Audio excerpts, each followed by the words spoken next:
We are here at the United Nations, where we have just handed a letter to the Secretary General rejecting the continued biased comments of his spokesperson on the ongoing U.S. military buildup of our coasts.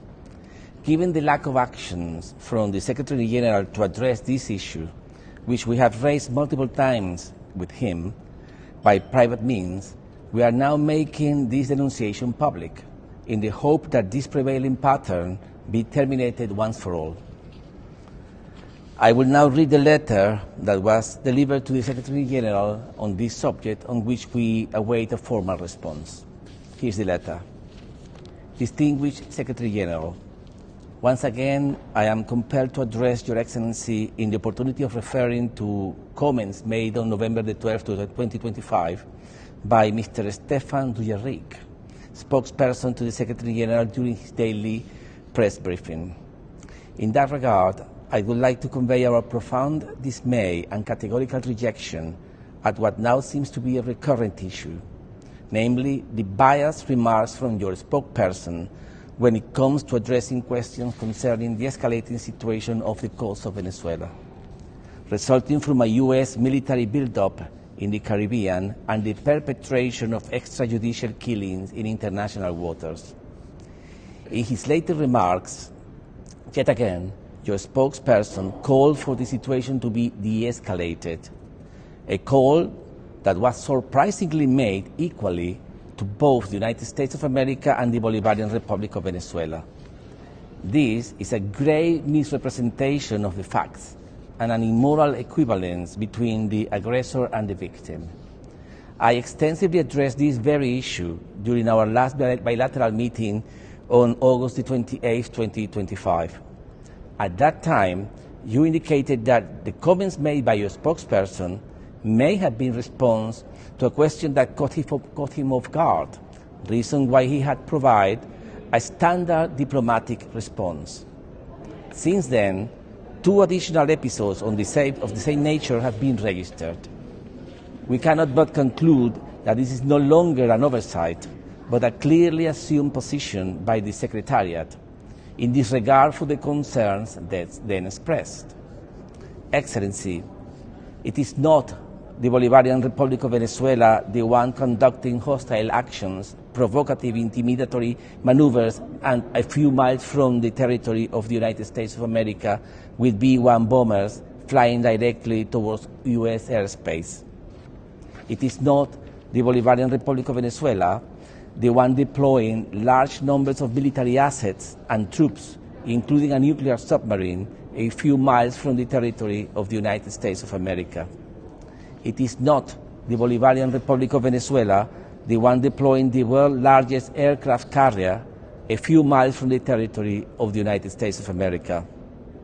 It is not the Bolivarian Republic of Venezuela the one that has conducted almost 20 airstrikes on small fishermen boats a few miles from the territory of the United States of America, in which over 70 civilians have been subjected to extrajudicial killings, which is a technical term for murder. It is not the Bolivarian Republic of Venezuela the one that poses a threat to the territorial integrity and political independence of the United States of America or any other sovereign nation. The defensive and sovereign decision of the Bolivarian Republic of Venezuela to conduct military exercises within its own territory in response to explicit and imminent foreign threat. It is a legitimate right of any state under the Charter of the United Nations. These actions of self-preservation can in no way be equated with those of an offensive nature as currently executed by the United States of America. Excellency, it is evident it is not the Bolivarian Republic of Venezuela the one escalating the situation on the ground in any possible manner. Hence, the question to both you and your spokesperson would be, why to continue pushing a discourse that is baseless, that has no connection whatsoever with facts on the ground, and that only serves to the narrative of a warmongering regime?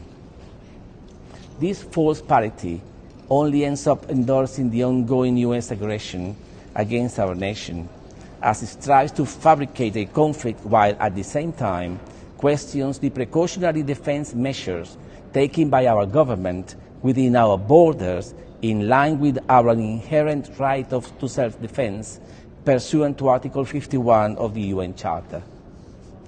The conduct of your spokesperson attests to a clear pattern in which he ignores the root cause generating tensions on the ground. The unlawful and coercive actions of the government of the United States of America as part of an exercise aimed at destroying our republican form of government and imposing a puppet regime. This conduct amounts to a violation of both the letter and spirit of Article 100 of the UN Charter, dangerously abandoning the neutrality, impartiality, and rigor expected of an international official. By refusing to identify the aggressor and instead issuing vague, symmetrical calls for de-escalations, your spokesperson is failing in his duty to uphold the principles enshrined in the Charter of the United Nations, particularly the one referring to the prohibition on the threat of use of force against the territorial integrity and political independence of any state as contained in Article 2.4. Considering the foregoing, and while respectfully reiterating the arguments shared in our previous letters, I demand that your office take immediate and public action to 1.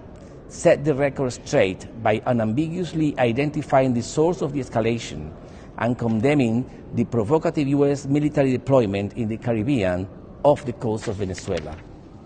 2.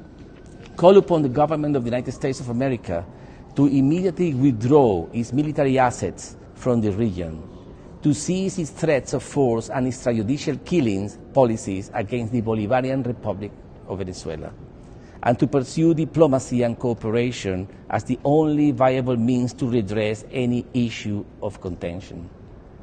3, the last one, ensure that future statements from the spokesperson office are impartial, grounded in international law, and do not equate the victim of aggression with the aggressor. I thank you for your attention to this important issue that goes to the core of preserving the very integrity, neutrality, and independence of the United Nations as an international organization. That's the letter.